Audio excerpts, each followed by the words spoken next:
So hello, this is Jim Patterson. I was wanted to give further details about the trip to Mexico that we did with the Prince Albert Alliance Church. We stood up in church and gave a couple minutes presentation, but there's a few more stories that need to be told, and I'm unable to attend this gathering at this point because I'm not in town, and I wanted to provide a little further information. So this is what it looked like when we left Calgary. Andrea Bird was sitting in the plane along with me. She's one of the team, and we had some interesting discussions about things on the way down. When they de-iced the plane and they put a solution on that's lime green, I put this in because my daughter Nadine is interested in lime green. She likes it, and in fact that color stayed with us until we got to Mexico. As we're going over Mexico, flying in, right near the top we see the Copper Cliffs. If you're familiar with this area, it's a rather desolate area out near the border, and there's a group of people called the Tarahumara people in there. These are a subsistence living group of people, and they have been made famous in a book called Joy for Running, where they will run a marathon with minimalist footwear on to go get water and come back, and that's what they do to live. And the Joy of Running says a bunch of different things about these people, and they've got some of their lifestyle wrong, but they've been made famous even though they don't want to be. They're largely wanted to be left alone. Paul Entz and others have worked as a team to go in at different times and provide missions to these people. As you can see, it's quite a desolate area, even though there are some roads that go through there, and that's for people going in and mining copper in that area. So we saw our first view of Mexico City. Once we landed, then for supper we went out and had some authentic Mexican tacos. There's not too much like it in Canada unless you make the tacos yourselves.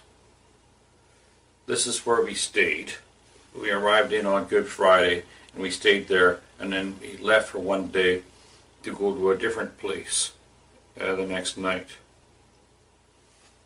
There's a park that's right across the street, and there's a lot of activity in the park, and it was a very interesting place to see and meet people. I'm fortunate that in some ways Nadine didn't come with me because there's so many Volkswagens there. If she'd been along and she was playing that punch buggy game, I'd have been punched silly. You have Mexico City, and 4 hours north is a place called Leon, Guanajuato, where I had been before. Just near that is a place where they manufacture Volkswagens in Mexico, and that's why they're such a popular vehicle there. We wound up at the Vasquez house, and it was quite an interesting time. 14 people just showed up, and they fed us and put us up, and then we left the next day. While we were there, then we did some things. Their house is rather high, and what we did was we went down the hill about 1 kilometer to a river where people were picking up water and carrying it to the church. You see white and violet strings across, and this is to signify that it's Easter. This is something that somebody has put up to signify that this is Easter. We see people coming back up this hill that's gravel, going barefoot, and this is to increase the grace that God has given by being penitent. We need to take a moment and talk about grace. Catholic Church says that we're saved by grace, but grace is unfolded to us because of the things that we do. So in this case, this guy that's going up the hill barefoot, he's trying to gather additional grace to help him out with his spiritual state by walking 1 kilometer up the hill in barefoot. So this is where the water comes from. It's very interesting that at the back of the spot where the water comes from, there's a picture of John the Baptist baptizing Jesus. This is Chris and Karen. Chris is one of the Vasquez's sons, and this is Karen, his fiancée. They accompanied us around on a trip and provided a lot of information about different things as we were going. And then this is Fran, another of the Vasquez's sons. He accompanied us as well. From time to time you'll see shrines devoted to the Blessed Virgin of Guadalupe, which is the Virgin Mary. But we see on the day after Good Friday, Holy Saturday, we see the shrines covered with purple. And the reason is that our salvation at this time depends entirely on Christ. And this is something that has been really a focus in witnessing to people on that day, because it is true, our salvation does entirely rely on Christ, and it does not rely on anybody else, not the Blessed Virgin, not anybody. Okay, so we see the shrines uncovered on Easter, and I'll show you a picture of that. So we've come from the river 1 kilometer up to the Vasquez's house, and we go another kilometer up to the church. And the area of the town we're in is Coajimalpa, and you can see the town square here.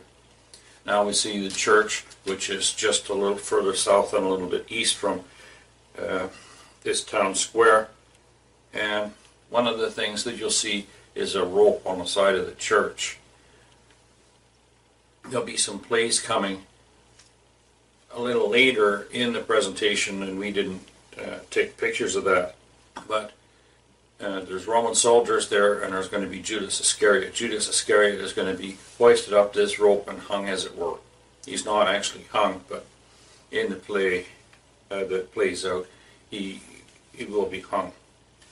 We look inside the church, we see on the left-hand side the patron saint of children that's there. And then we see a statue of Jesus. This statue of Jesus will be taken on a procession through town the next day. And then we see Roman soldiers. These are people from the community that have been asked by the priest to do this in order to gain more penance or to pay for sins that they've had or so. So they're out and they're looking for Judas. You'll see Judas here in a moment. He's dressed in red as well, and he's got a blonde wig, and he's got a whip. While he's at large, he's going out and he's whipping people. So you can see Judas with his whip, and then you can see this guy here that is not 4 feet from us. He's carrying 2 children. Judas whipped him. There's some people that were urging Chris and I to go get whipped as well for their good of our soul, and we declined that. I was telling these people that our salvation doesn't depend on that.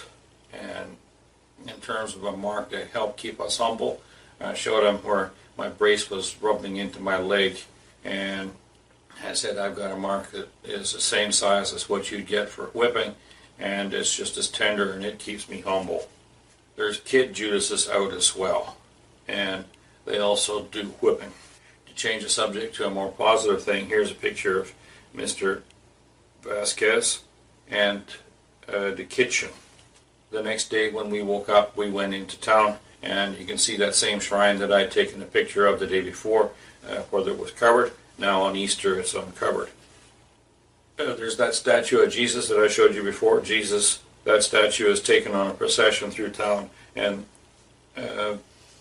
we're seeing Jesus ahead of these people, and then there's a procession following him through the town. Jesus is brought back to the church, and it's quite a popular item. In this area there's more people than there's space to put them, so they set up closed circuit TV cameras through the area, and it's being broadcast live to different areas. And there are something like about 50,000 people in this area that were looking at this. While this event is being filmed, the cameras are roaming around, and our group was caught on the camera, and we can see pictures of us up on the large screen. After Jesus has come in this procession, then there's a group of people that come in following this on their knees.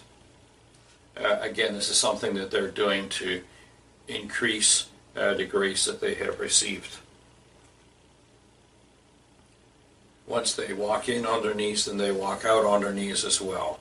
And this girl, you see in the picture here, her knees were blistered and hurt. There's two that went away from this procession in the ambulance, and we think that this girl might be one of them. At the Vasquez house, we see Alejandro, one of the other brothers, Fran and Mr. Vasquez. Alejandro was a cell group leader at their house for a while, and he's involved in missions several hours northeast of Mexico City to a group of people called the Pima and Atomi Indians. This was of interest to me because the Pima and Atomi Indians have the highest incidence of diabetes in the world, and they've been the most studied.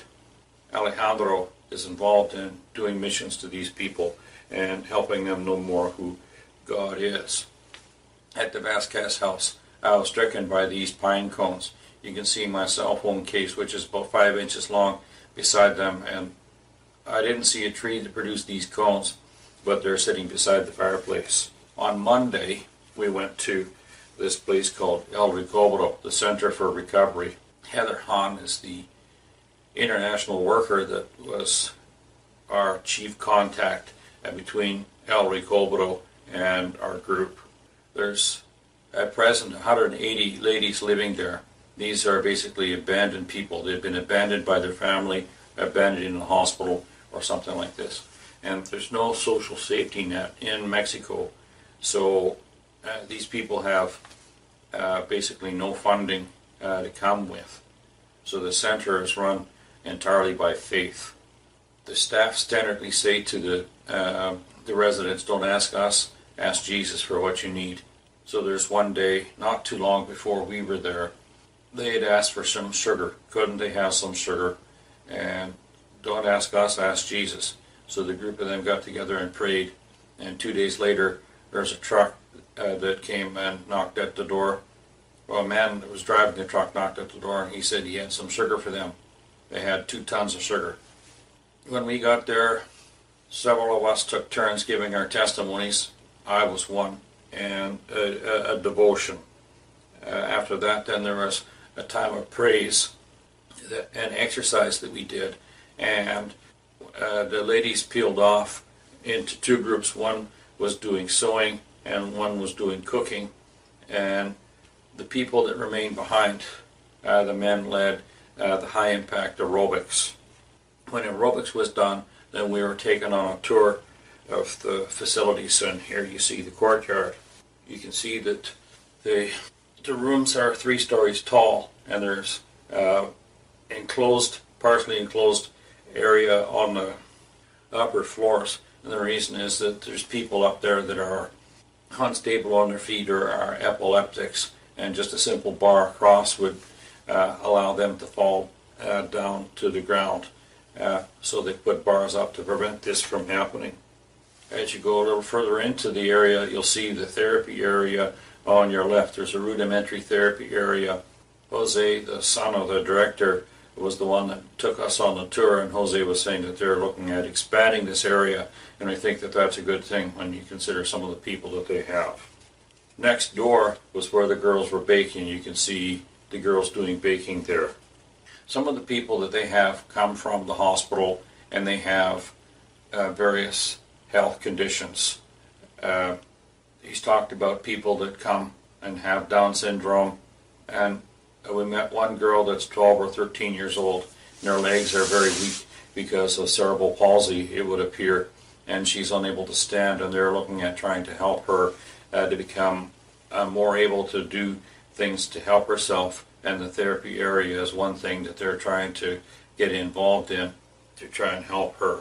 So last fall in September, I believe it was, there was an 8.1 earthquake in Mexico City, and there's damage to a number of buildings.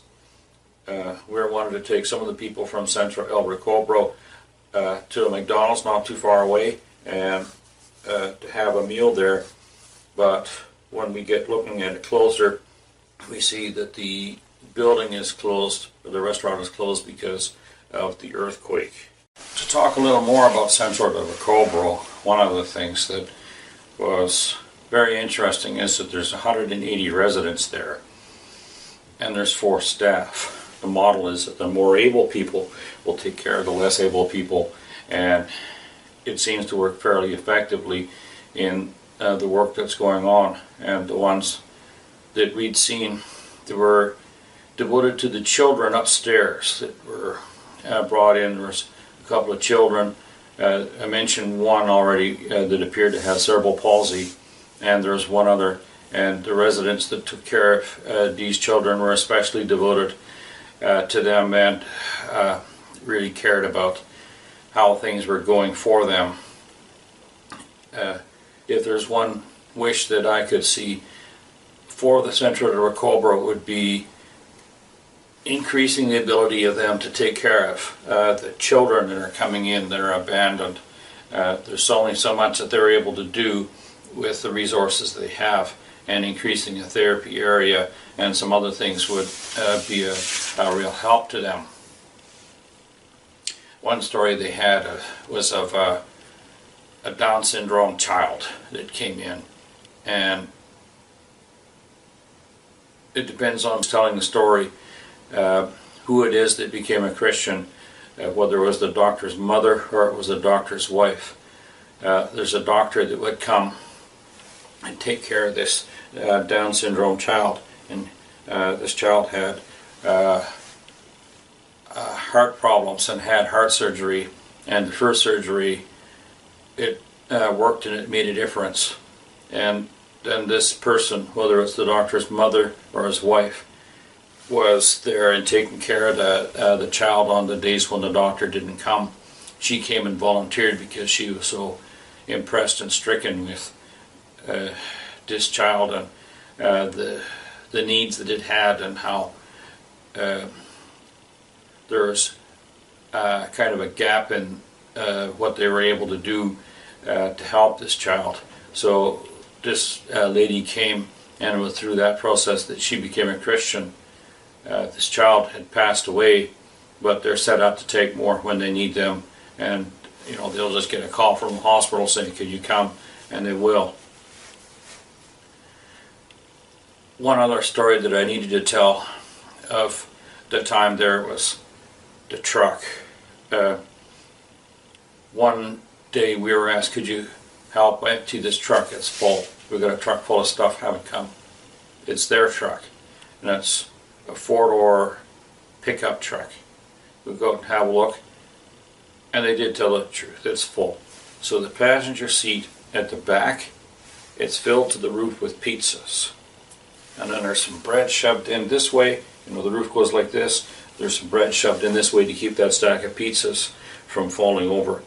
You look in the back, and it's filled with bread and buns and then vegetables, and it's booby trapped. You couldn't put another thing in there. So as we're taking things out, then some of the stuff wanted to fall out and land on the street, and I could see the bags bursting, and I didn't want to have that. So I climbed in the truck and sat in a way that it stopped everything from falling out until we could get the loads taken out and then into the center. So there's lettuce and cabbage and mushrooms and all kinds of different things in the back. Right up at the front was a cooler filled with meat. This is all stuff that's come from a major retailer that we have in Canada as well. And this is food that's close to the expiry date or at the expiry date. And they're just giving it to the center, and that's really helping the center go.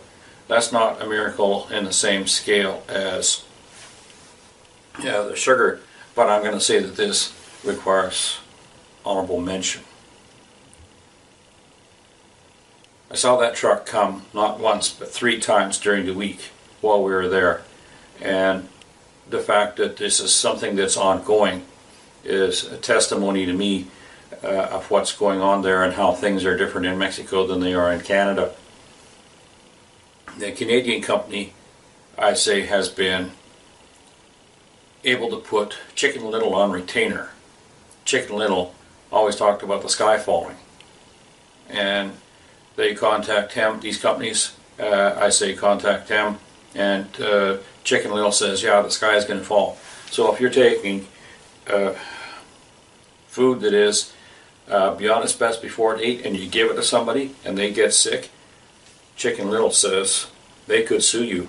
So what's happening is the companies in Canada, for example, that are like this, they throw food out that's at its best before date or is past the best before date. They throw food out like that by the ton, and it's wasteful, but it's being used in Mexico, and we're grateful for that. The fact that this is something that's on an ongoing basis makes it more worthy of honorable mention in the whole area of miracles.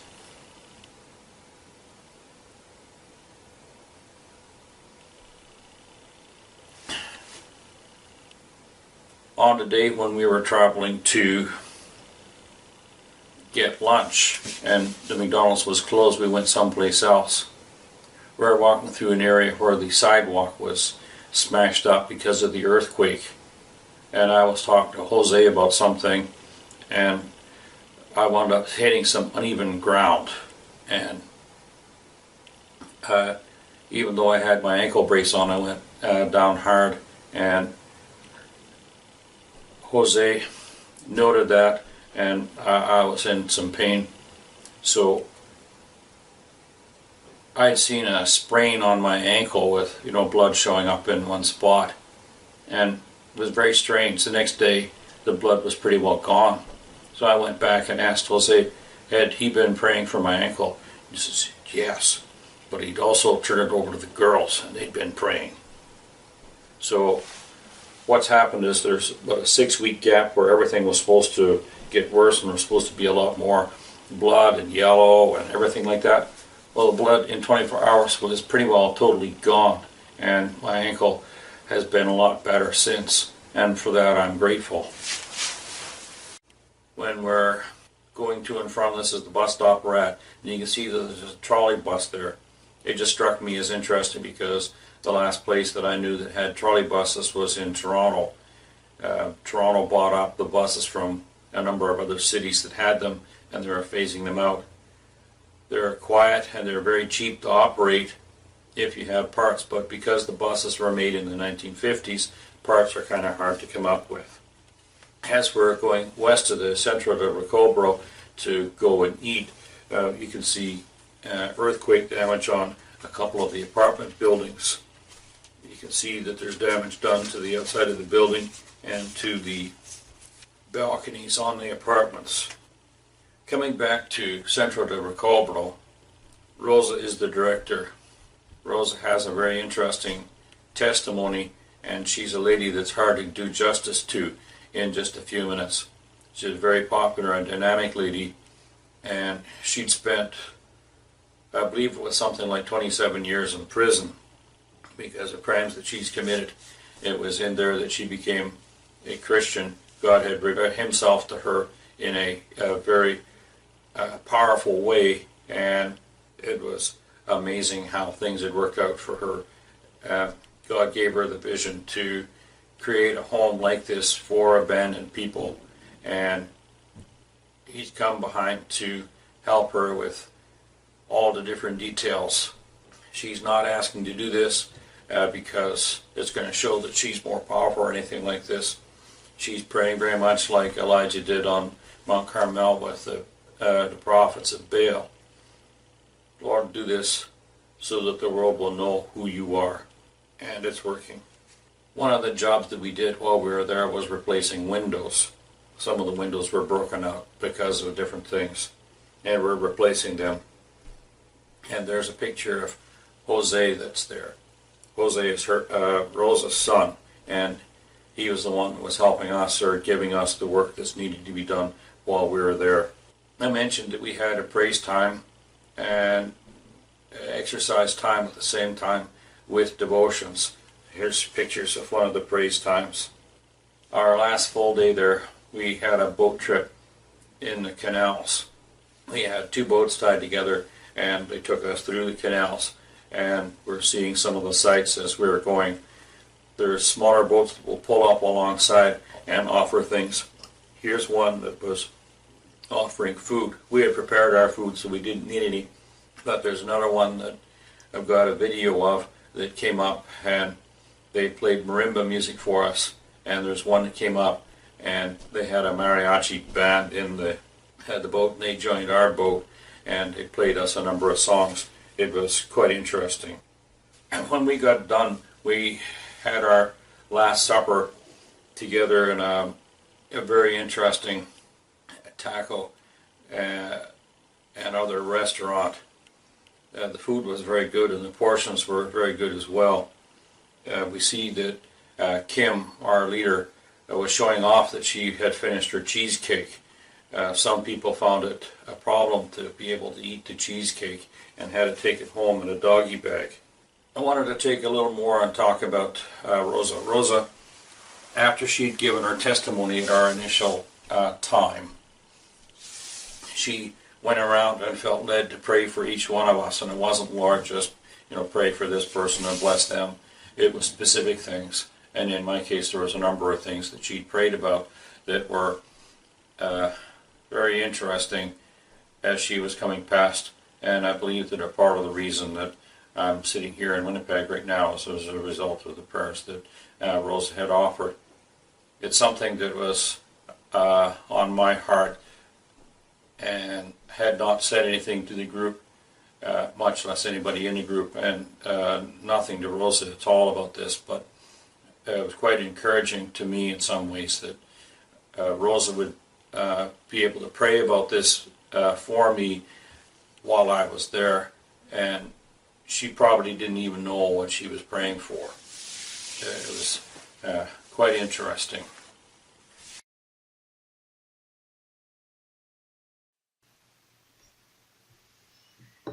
We were sad to leave Mexico, but we were even more sad when we got this welcome to Calgary.